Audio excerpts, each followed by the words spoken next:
Good morning, dear participants. Welcome to our panel sessions, and we will be talking about residence through the investment.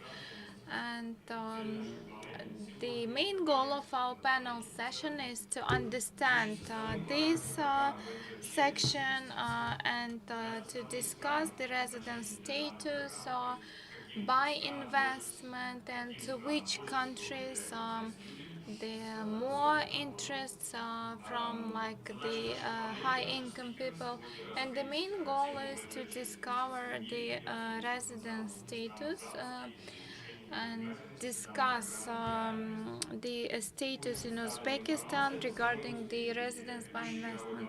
And we will have leading companies in constructions and how people are getting their residence, where they want to get it, and how to attract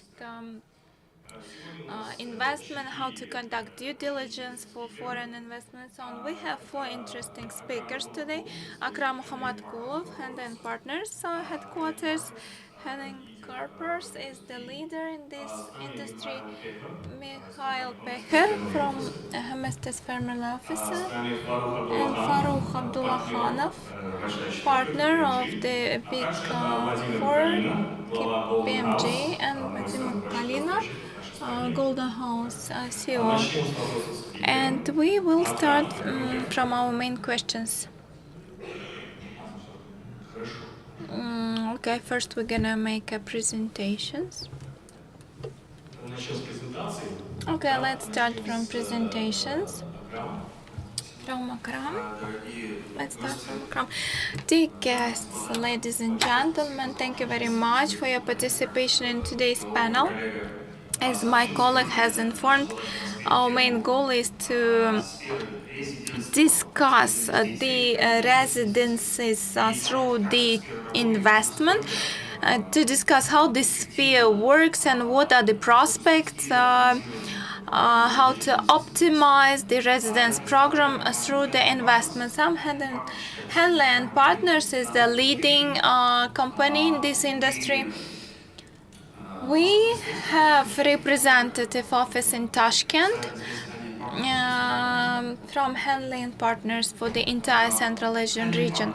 Henley & Partners shortly I would like to provide some information about our company. We have 55 offices worldwide, 25 years in this industry, more than 40 programs of the investment migration programs. We had more than 15 mandates when we have provided consultancy for the governments of different countries for developing and optimization of these programs. And this industry has attracted more than 12 billion US dollars.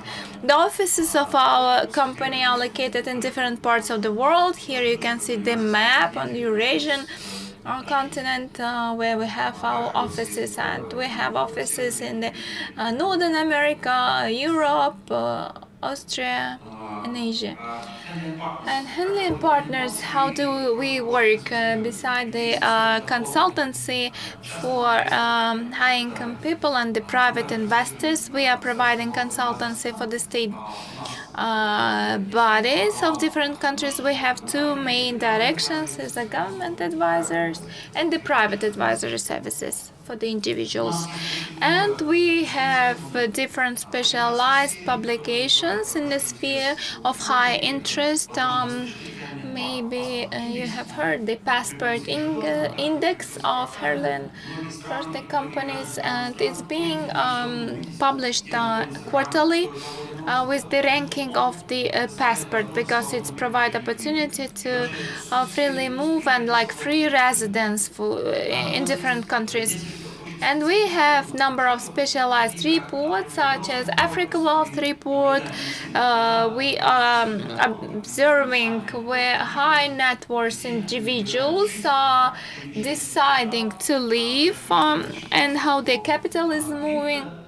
And we have Crypto Wealth Report for billionaires and for American investors, and for the billionaires and for those with more than 100 millions. And we have firms uh,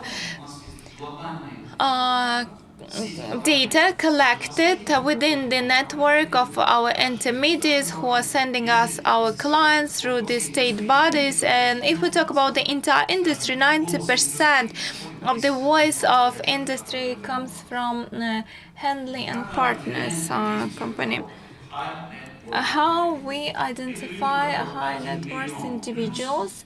Those are 1 million plus. 1 million plus, 100 million plus, 1 billion plus. So high net worth individuals like with more than 1 million and so on. And how do we identify how and where these high net worth people are moving to? And we had more than 10,000 million clients, and we observing and studying where they are interested to move to, how do they plan their residence as part of the general asset planning, wealth planning. And here you can see how starting from 2013 HNVW individuals moved around the world. So we can see the in 2020 when we had COVID situation, only 12,000 people were moving. So it's people who relocated from one country to another. It is not including people with the residence in other country but do not move. Starting from 2020, the movement of rich people was increased. It's very mobile people moving their capital too. Those are countries where high net worth people are moving from to different countries. We can see China, Great Britain, Russian Federation, Hong Kong, and so on. It's like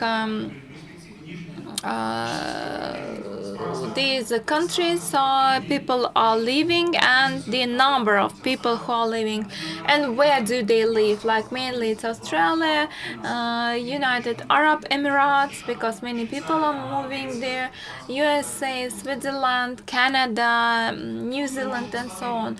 And here we can see top 10 nationalities of those who are referring to Henley and Partners company for the consultancy. And there is a trend that rich people in USA are very mobile and they are more often go to the Henley and Partners to get the second residence. There is some understanding that only from developing or less developed countries are people trying to move to another countries. In developed countries, this aspect is also in high demand. And how this program may help to the country from the prospect of the direct foreign investment. In Great Britain, the T2 program, which attracted more than 6 billion. In Portugal, Golden Visa program attracted more than $5.5 billion. And the residence program through investment. Today we're talking about residence through the investments. And the top program for attracting top investment is a residence program. Here I would like to demonstrate the dynamic trends of the main programs which we have covered with our consultancy. The trend is very high and we can see that the number of applicants approved by the government, here we can see that we have many applications. I don't want to talk in details about this.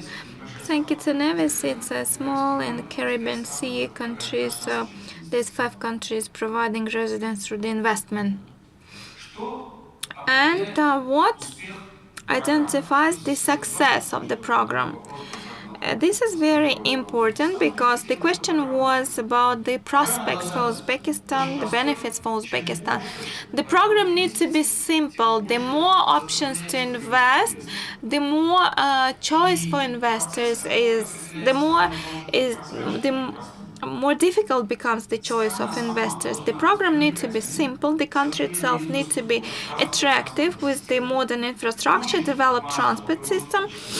And it is very important to have the good real estate market. Это номер один выбор людей с высоким доходом, когда они выбирают страну. Real estate is the most attractive for investment, and it's very useful to have well-developed tourism sector with the good landscapes, access to the sea, and so on. What is important to have? It's good to have the network of intermediaries providing consultancy for the high net worth people.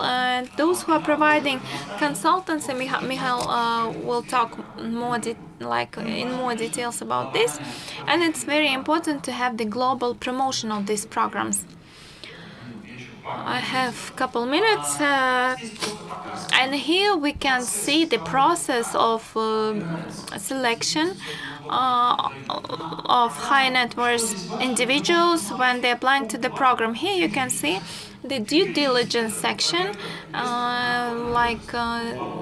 for the investors, and Farukh will talk about due diligence specificness.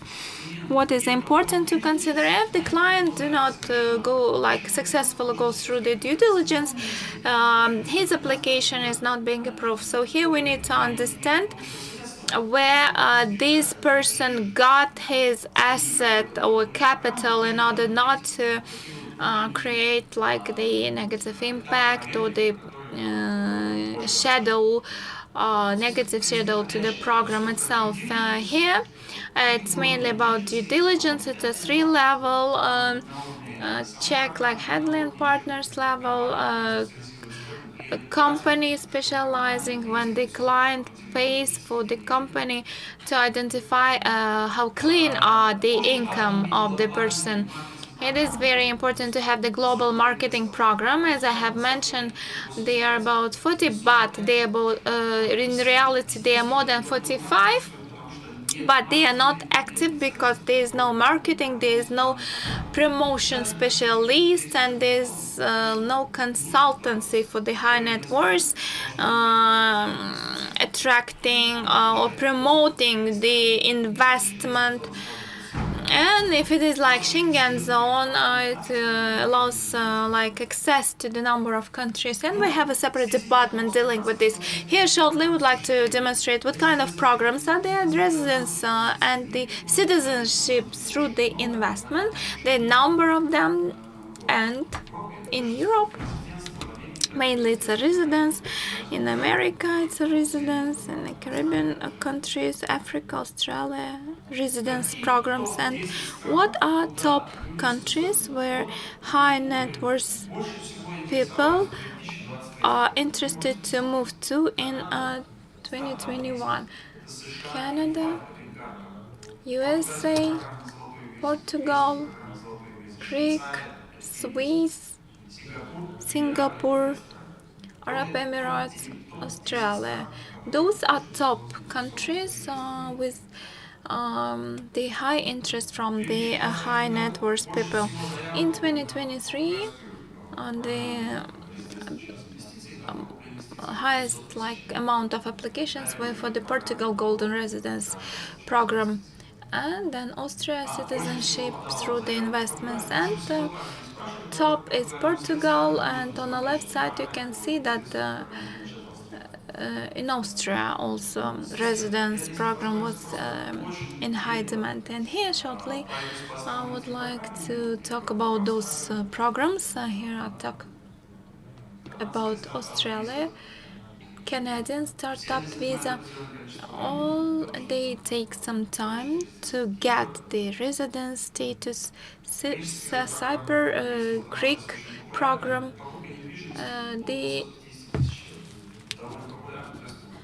So here, this residence program requires 250,000 euros to buy the real estate. It's not like the threshold is not so high. In Portugal, starting from 500,000 and so on. Thank you very much for your attention. Карамаке, каковы перспективы? Akuramake, what are the prospects of launching and optimization of the programs of residence by investment in Uzbekistan? And as a professional in this industry, I would like to say that for the recent years, Uzbekistan has become as a country of destination for the investors, and mainly we are talking about big companies, but the Uzbekistan itself might be very interesting for the high net worth people in the region because the net connectivity is being improved. It's like easy to fly to come here. And the real estate market is becoming more interesting. Openness, bank sector is being developed. So this prospect, but in the practice, we need to see after launching the program. Thank you very much, Akramika. And now we are moving to next speaker, Michal.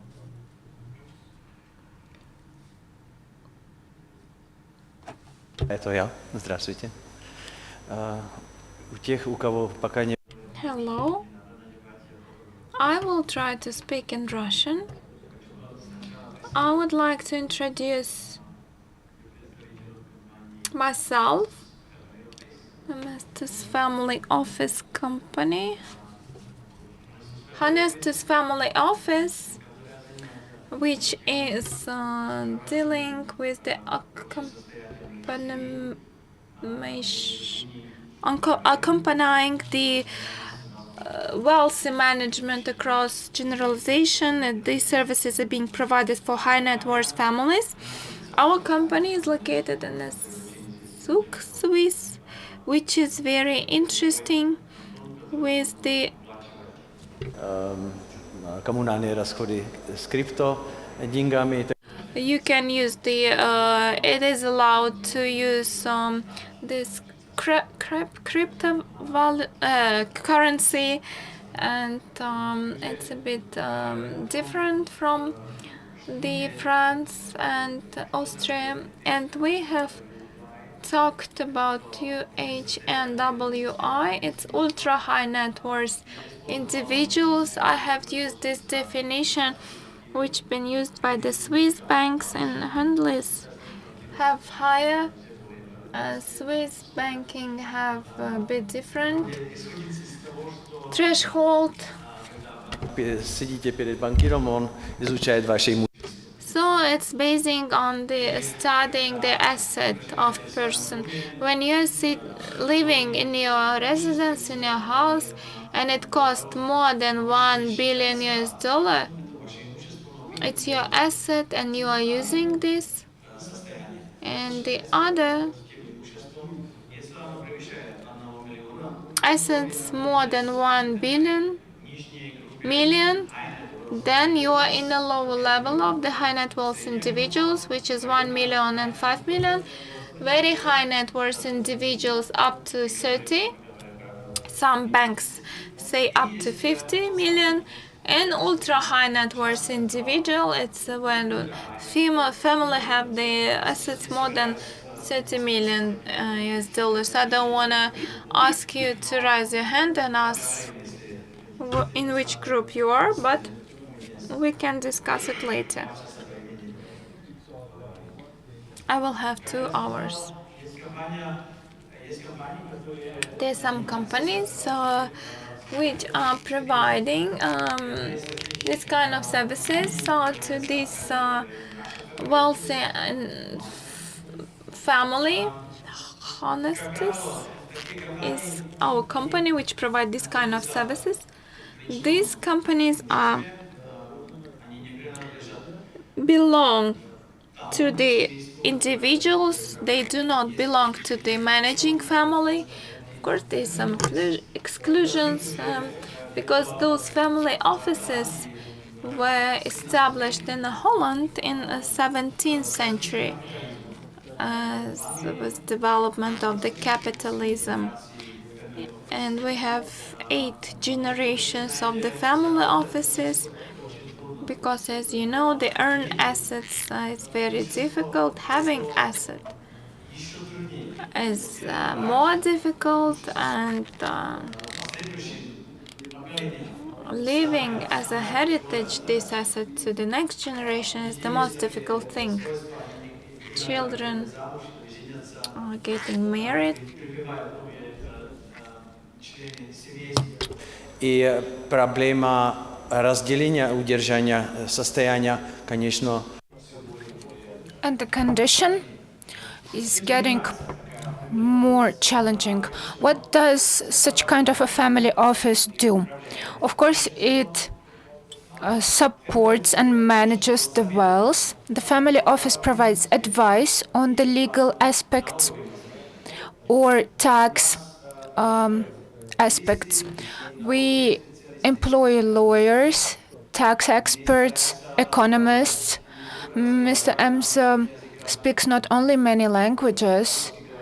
So as now I'm practicing Russian, we can also communicate in Czech, German, English, Hungarian, and many other languages.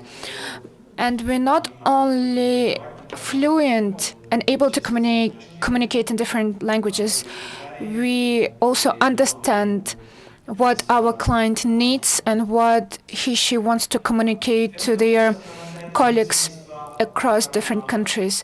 The office accompanies the family during the investing into the infrastructure, lifestyle management, next generation succession. This is some sort of momentum.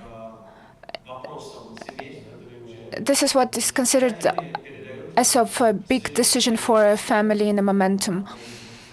We also try to work with referral to our own experience.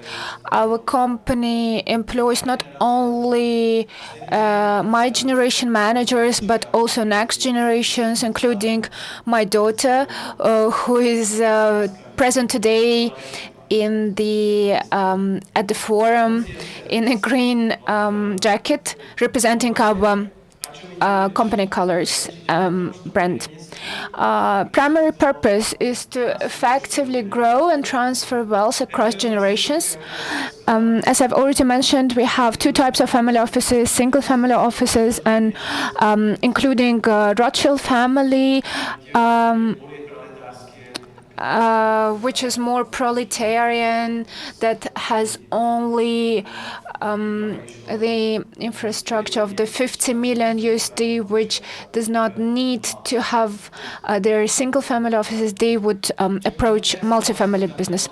So what's the main difference? What are the main characteristics of the Honestus Family Office AG? I've asked my daughter to put the wording in a bold, boutique, independent, personalized, family run. And I believe that these are unique characteristics of my company and differentiation from the other companies. We very much try to provide personal and sometimes provide personal advice. And sometimes we do tell to our clients some uncomfortable facts or information, provide them information on the current status, and then provide follow-up advice and overview of the whole picture. This is a very important rule. Whenever you are managing something big, you must have a right to provide a picture, a clear picture, an honest picture of the situation. You can you can scan the QR code of our brochure, which we didn't print. We manage the complexity of wealthy families' financial and private affairs across generations, meaning that we do solve complex issues of the present condition of the families. What kind of the complex issues do we cover? Try to imagine that we are rich, that you are rich, that you are healthy, and you have certain issues, and these issues, we can solve them. One type of the issues are in the banks, including wealth management. When we accompany you, pick up one or two right proper banks in Switzerland, where we manage your wealth or provide advice, support you in investing into gold, cryptocurrency, also provide support in compliance issues and KYC issues with the banks. In addition, we also have an opportunity to establish and have companies via us invest into the infrastructure, support your children with the school program. And this is the foundation, and I presented my company. Thank you very much, Michal. Depending from your own experience, how much of interest Central Asia can be as a region to your clients and the families? I believe that it is very important. Uzbekistan is a country that is dynamically growing. You have many young people here who are ready to work, who are learning best practices, which is very important for any country. Not every country has, even in the European Union, has such conditions, which is a big competitive advantage of yours. Your country has gone through very drastic reforms, which of course also raise the interest in your country and into the investing into your country. Thank you very much. And now we'll move to Mr. Farouk, a partner at KPMG.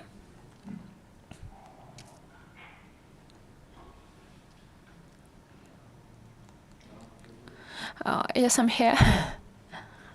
Hello.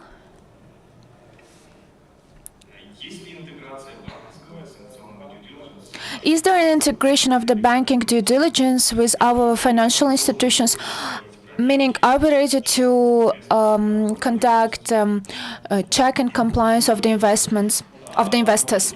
Thank you very much, Mr. Akram and other colleagues have just mentioned that banks, within the framework of the transfers, conduct KYC procedures, and let me start from and do a small step back from the international regulation. Why would you conduct a KYC, and what kind of risks do we address? I tried to group them into one slide, the major categories of these regulations, what's being done in the world, and then I will slowly move into Uzbekistan case and explain how does it affect our day-to-day life and what kind of compliance we have at the country level, at the regional level, and at the international financial institutions level. So three main directions across the banks. We have, over the past 10 years, the compliance, and not only compliance, but also financial crime compliance has been developed, which and why? Because bank is considered as a central role, because all the financial mechanisms are gone through the banks, and they do support the international financial wires and transfers.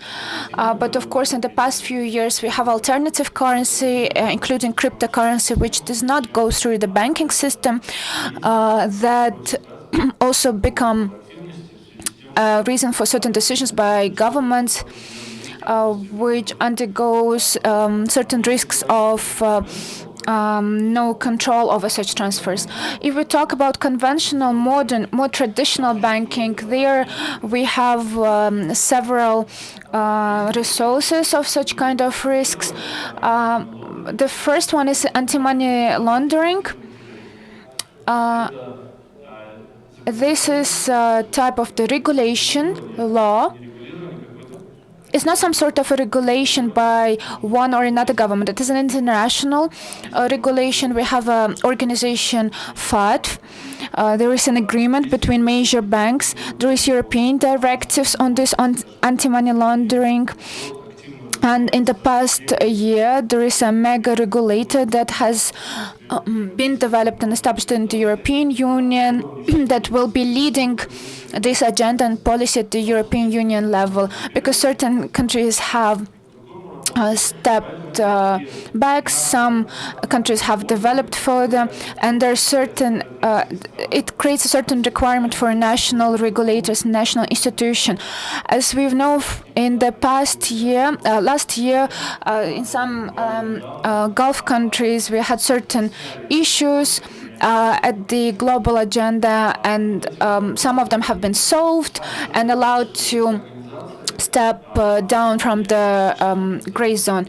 So FATF or some similar organizations like in Southeast region, they do evaluate the country and its financial system for the risks from the perspective of the anti-money laundering, and they provide certain evaluation. If within the country there is no mechanism, no control mechanism, or not put up at the certain level, they can decrease the scoring, which will be publicly published and available, and certain actors will automatically put a high risk for that or another country, or and limit or make any banking operation more difficult. And this is how international regulations are transferred to the national regulation in any country. So the next defense block of the legal foundation are sanctions of certain countries. We do see that it's actively evolving these days, and banks are majorly touched by this. From one side, they need to remain their accounts that continue working on export and import, money transfers, serve their clients and creditors. On other side, any bank can undergo certain control, regulation, especially in the direction of the international correspondent banks. There is no direct regulation, but it can be secondary sanctions that affect them. And the easiest is that the accounts and finances are frozen, and we've observed such cases quite often. And of course, banks don't understand that they need to understand these issues well, introduce certain control measures, and limit and as much as possible decrease their risks. The next important basis for the normative legal base is the tax evasion. We do understand that any movement of finances puts up a question of how these revenues and profits,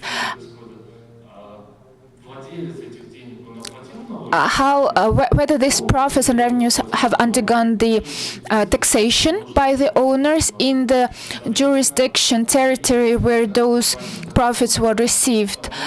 We have an initiative of the OECD, erosion profit shifting, within which they developed a standard on the intergovernmental, intercountry information exchange. It's similar to American FATCA law, which is also globally emerged. And the article number 4 of the tax code of the US includes and makes any resident or citizen of the US to pay taxes regardless their activity, the country of their activities. So some of the citizens do live U.S. citizenship to avoid taxes, especially high-end or ultra-high-end taxpayers. This creates cross-country legislation that makes international banks, international financial institutions, not only banks, but any organization that opens financial accounts to report and provide information on the financial accounts of the American residents to the American Tax Committee. They have a number of the mechanisms that provides national mechanism for this. When they have agreements with the U.S. Tax Committee, they have A/B exchanges. Also, they have a mechanism when one of the international banks can self-register at the IRS and report on the profits of the U.S. citizens who hold accounts at their bank. Why do I provide a very detailed information on this? Because it is a cross-national legislation, and if a bank has this kind of the accounts and avoids these laws, it can undergo certain blocks and limitations. Another important element, of course, I will not be talking about fraud, but the issue of the corruption and bribery. There is a separate policies at the banks on this. If profits, wealth of a bank client gets this profits, wealth via corruption or bribery, it can include anti-money laundering or some other mechanism. There are certain other crimes, primary crimes, either tax evasion or bribe, corruption or fraud in the form of manipulation at the financial markets. It's when a person is playing on stocks, selling and buying them, and uses illegally inside information, because it's considered as a financial crime according to international legislation. And banks do check all these points, all the possibilities of these kinds of crimes whenever they receive big amounts of transfers. And obviously, KYC procedures are multi-level, and approving the resource of these profits, a bank creates a profile of a client, checks historical information on the employment. There is such an understanding of the publicly responsible exposed person, PEP.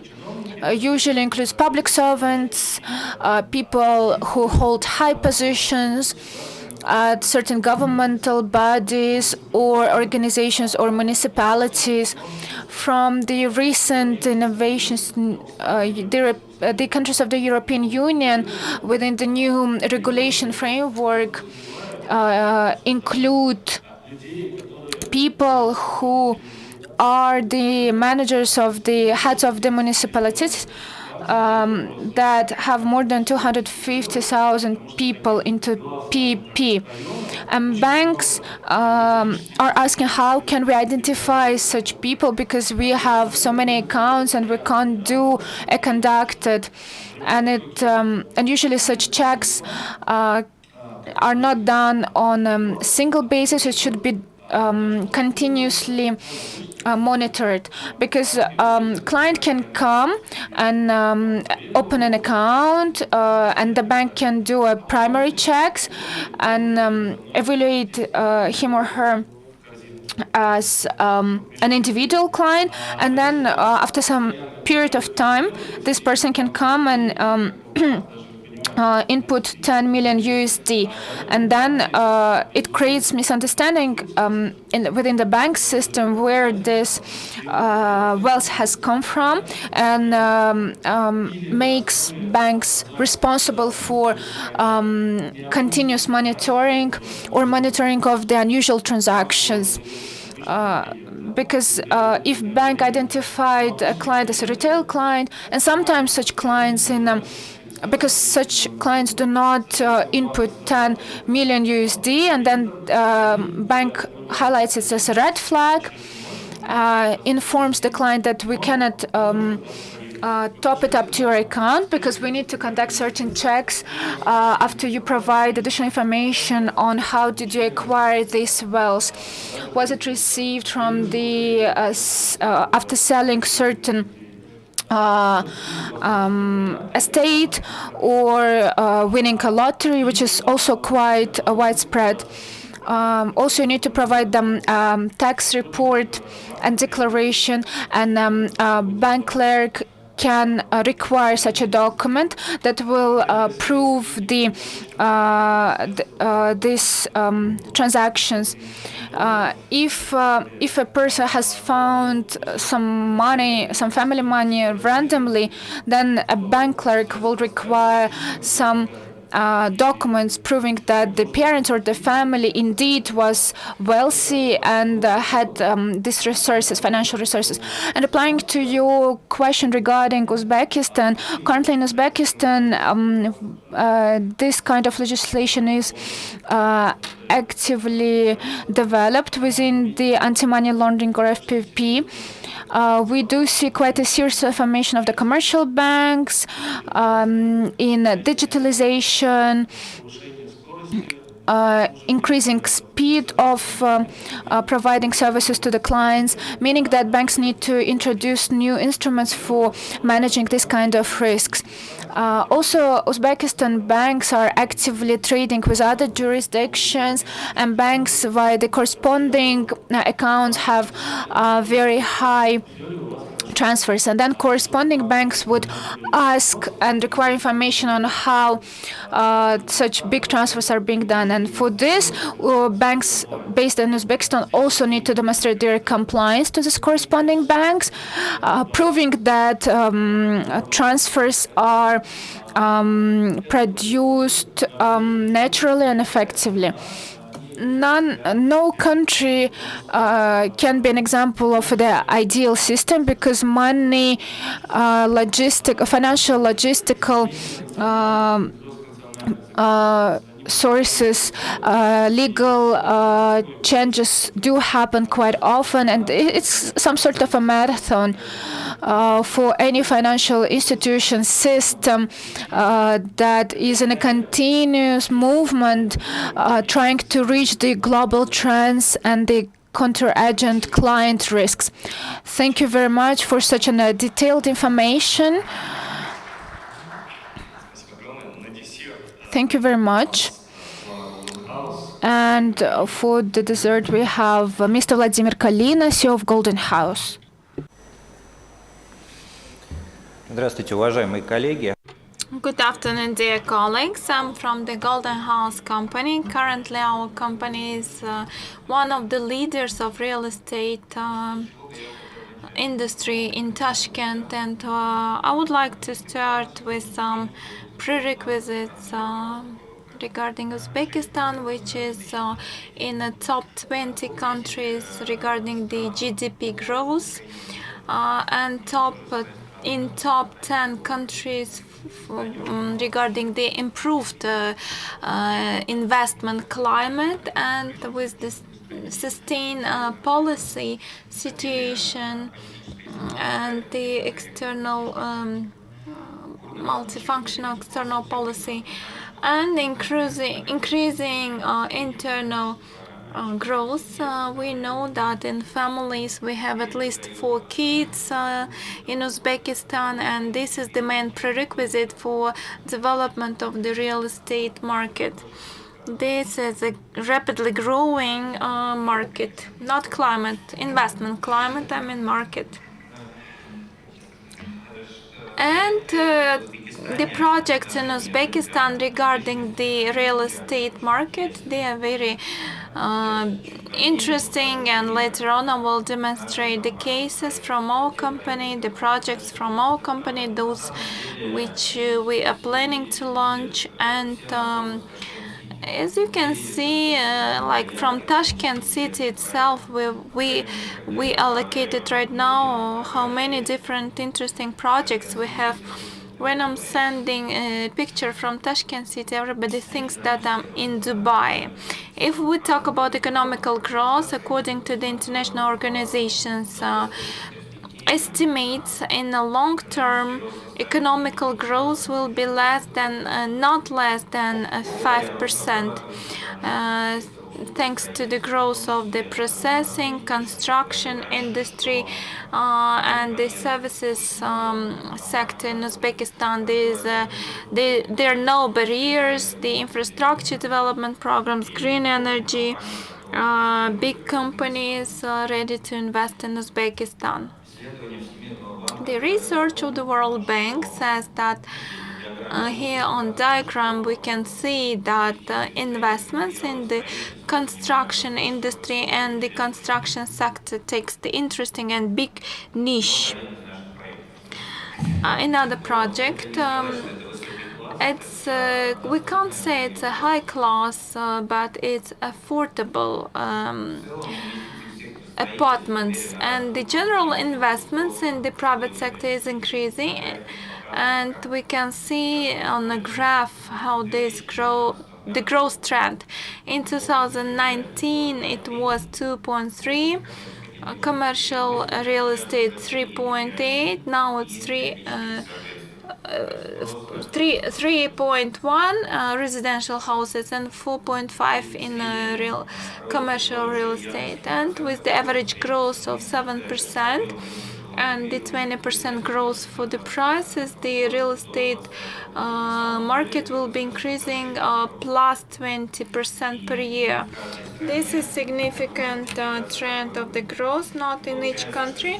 This kind of growth is available. It means that investments in the real estate is a very good with the good prospects. And the prices also has been increased for 20%, and in different segments they of course have a different trends, but regarding the foreign investments, there's a huge opportunities. All developer companies are working on developing projects to make them more attractive for the investments from the foreign investors, such as Golden House and Murat Building Energy BI Group. And the residence fund growth is 5.2, and 25.3 square meter is the average residence area per capita. And the main driver is that in Tashkent the barriers regarding the registration are eliminated. This gives contributes to the growth of the Tashkent population. Currently, population in Tashkent is about 3 million people.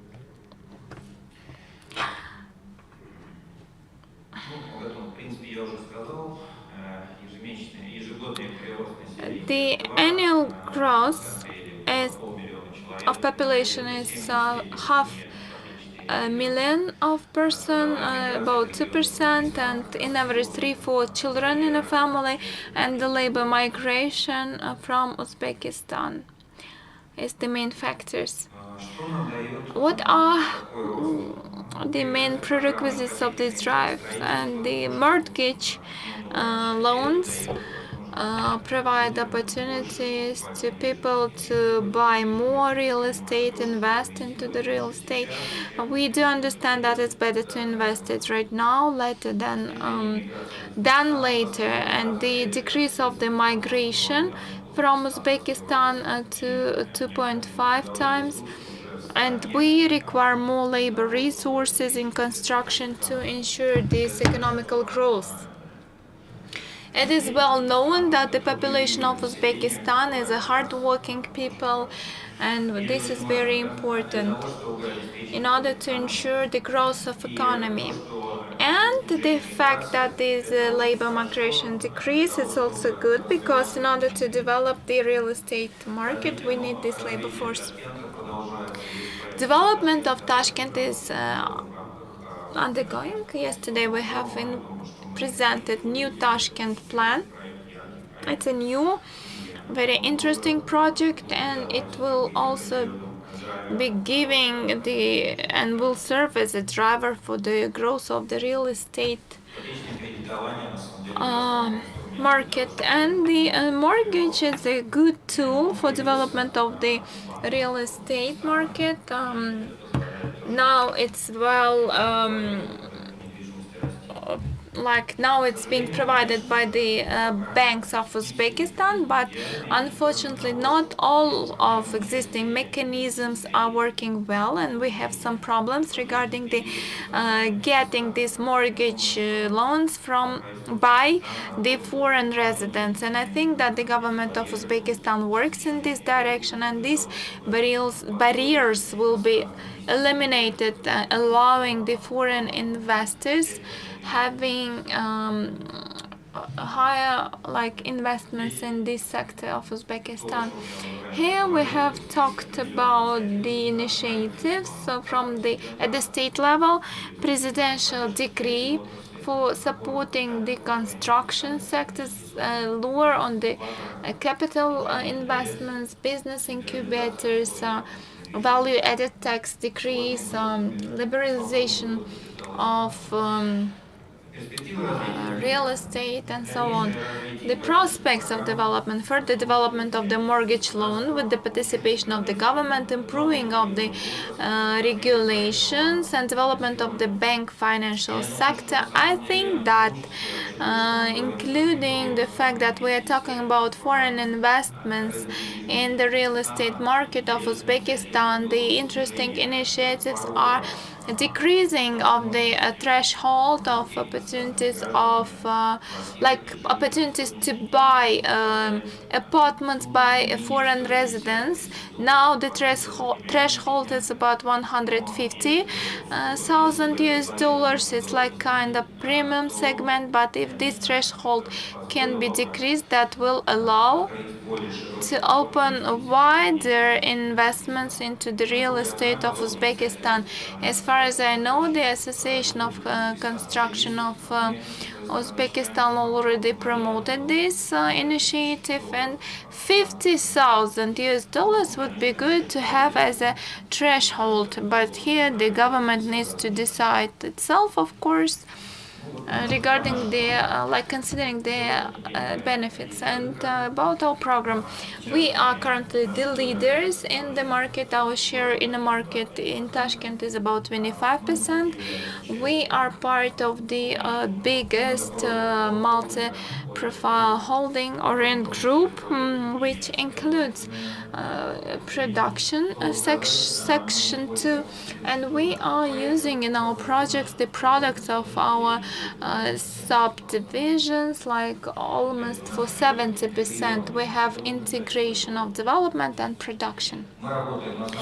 We are working in all sectors of the real estate. We have a premium projects, we have business class projects, and we have comfort class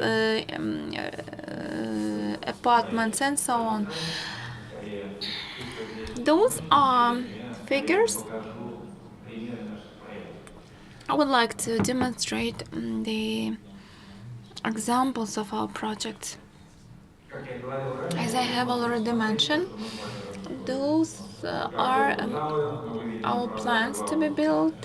Golden Tower, Dynasty apartment complex.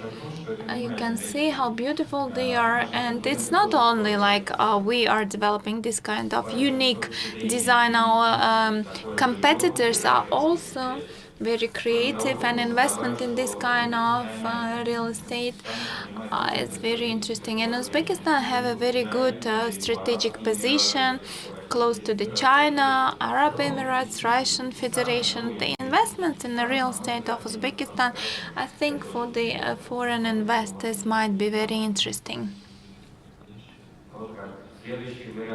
The next design are the projects of mixed use Ozmakon under the construction currently.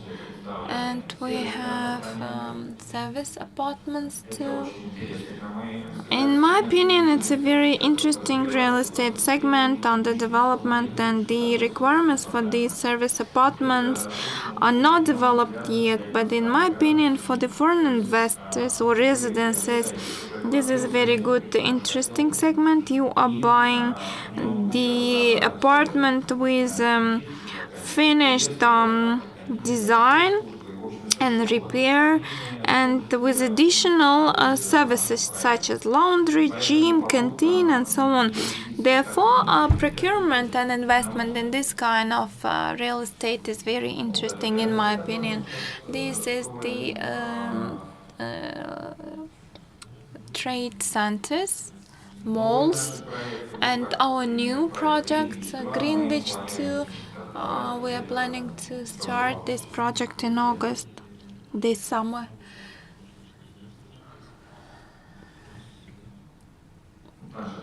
Those are our partners, and I just wanted to demonstrate our projects. And from the prospect of the investment, we can invest not only like to ready real estate or apartments, but in those which are under development. 15% is return rate.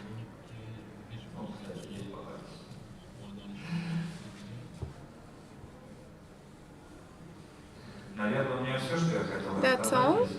If you have questions, I'll be glad to answer them. Thank you very much. Do we have questions for our panelists from audience? From the things you have mentioned, I would like to say that we are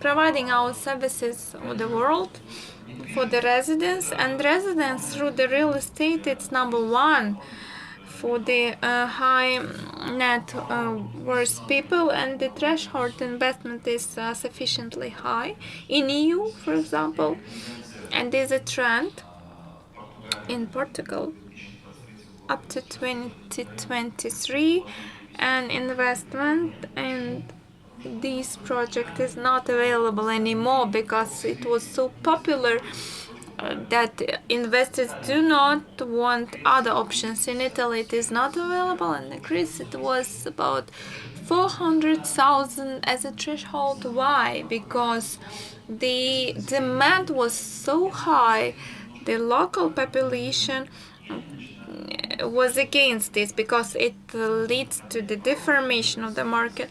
So the threshold needs to be increased in order to avoid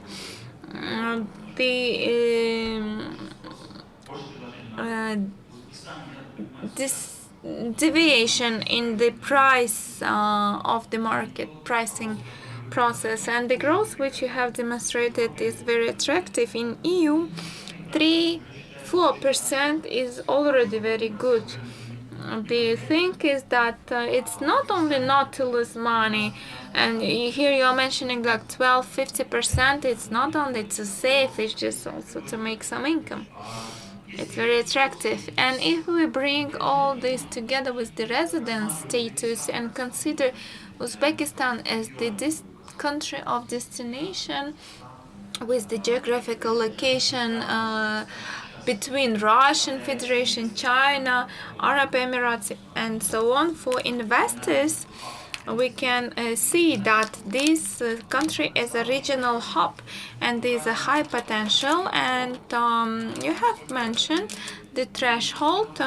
As far as we know, in the legislation of Uzbekistan, there is another options of getting residence by investment, but threshold is even higher, 300,000. And if we compare with the other countries, it's not so like comparative. Of course, it can be decreased. And once we have a decision for the optimization of the level of investments which will be complying with the real estate situation, and at the same time will establish the competitive product for the countries with the high income. So there's opportunity to invest in Uzbekistan, earn some money, and have a free movement opportunities. That will be win-win opportunity to initiate residence by investment. When you are investing in real estate in a country which is growing, of course, you wanna have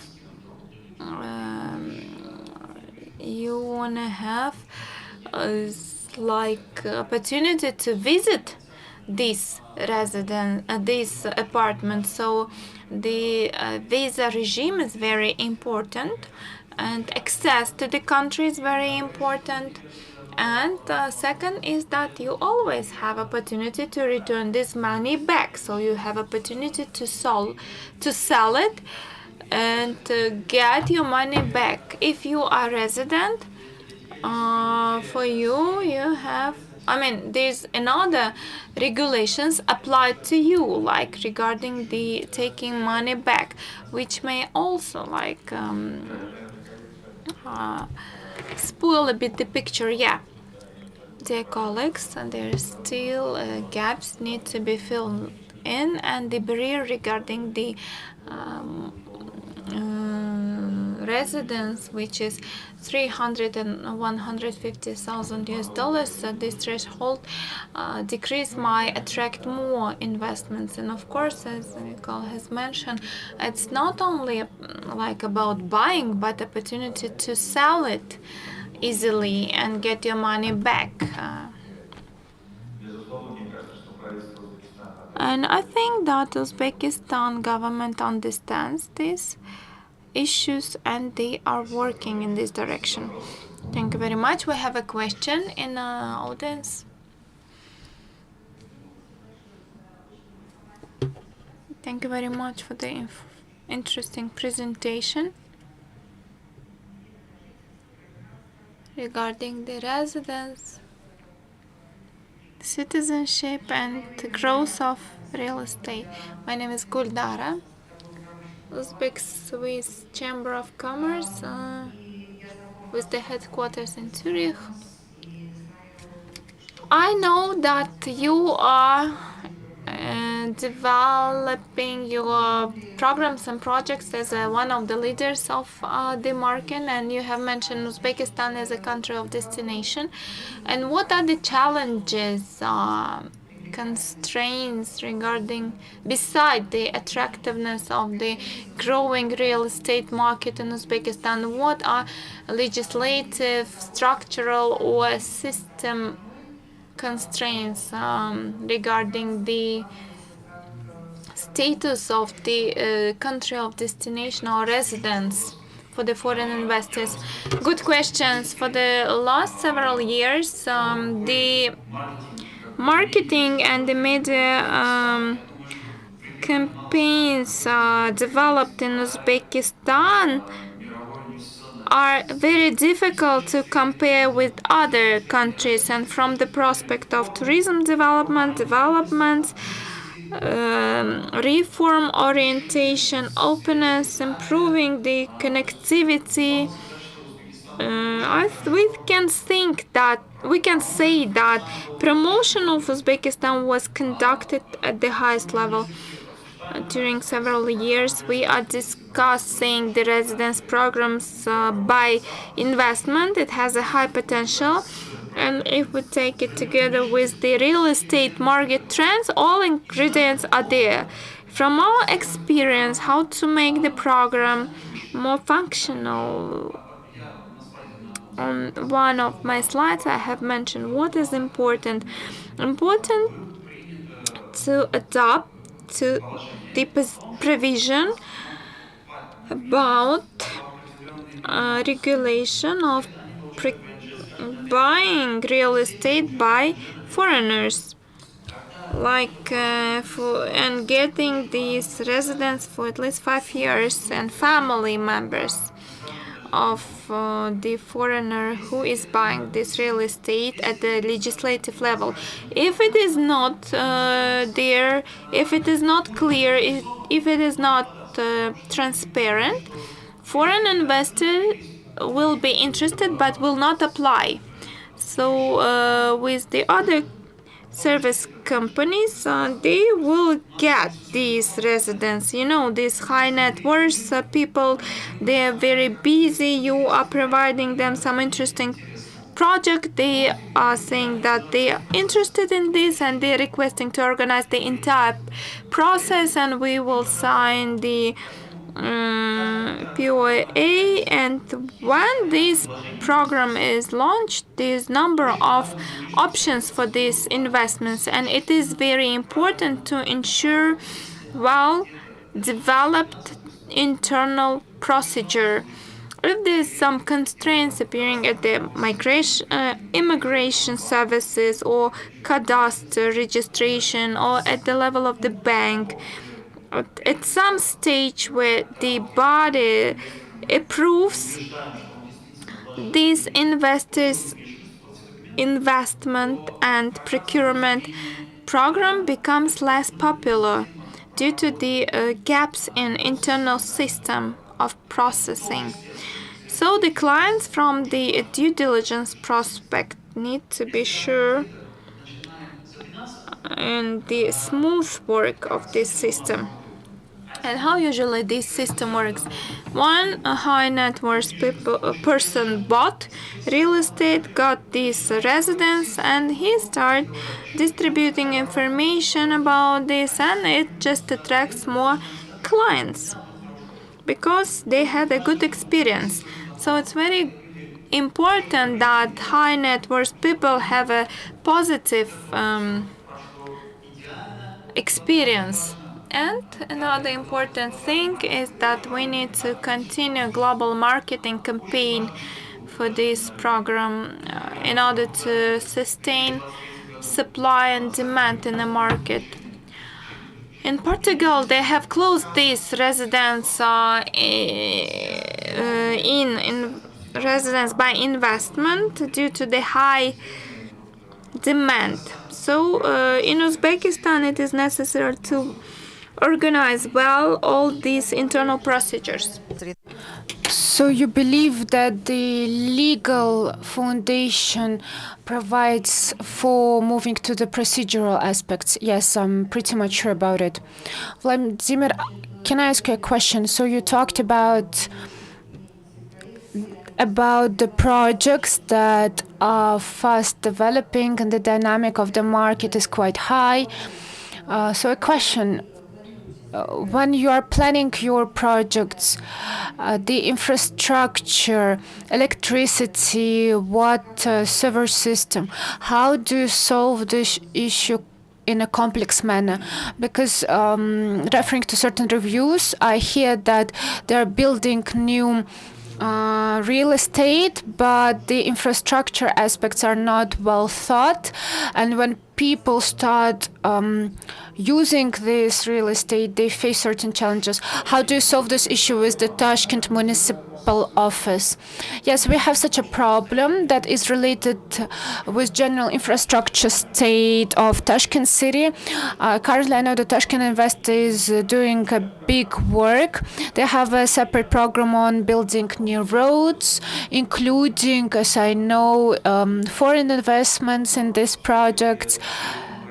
If we are speaking about our company, we try to, and honestly speaking, we don't have other options, to connect the existing projects with existing infrastructure. And here we, of course, rely on the Tashkent Invest and their provision with the reconstruction of the existing infrastructure network. And also within our projects, we use alternative energy options. At least all of our projects now have, and we will be developing this trend, we'll be using the solar panels for providing the energy. Besides that, In the development strategy of the company, we have a number of the complex projects for the real estate, and as an official company, we are planning to create a social infrastructure. At least for the future, we have plans on synchronizing our projects and development programs of the educational institutions at the preschool and primary and secondary level as the Academy of Talents. I hope that I could reply to your question. If not, you can follow up. Thank you very much. Do you have a perspective? Do you have a plan on building the smart houses similar to the European experience?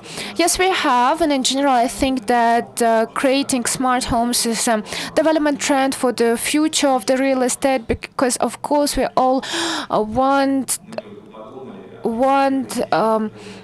some engineering system that follows our thought. And I can say that we are using systems like KickConnect also for providing the video connection, and truly speaking, the smart house, smart home is a list of certain characteristics, and every person who lives at such homes sets up the instructions and settings. And from our side, we need to provide all the network and channels for an effective smart house. And as in any real estate company, we of course do use such systems. Thank you very much. Thank you very much, dear ladies and gentlemen. We are short of time now. Thank you for your time. Thank you for detailed information discussion to our speakers. Thank you very much.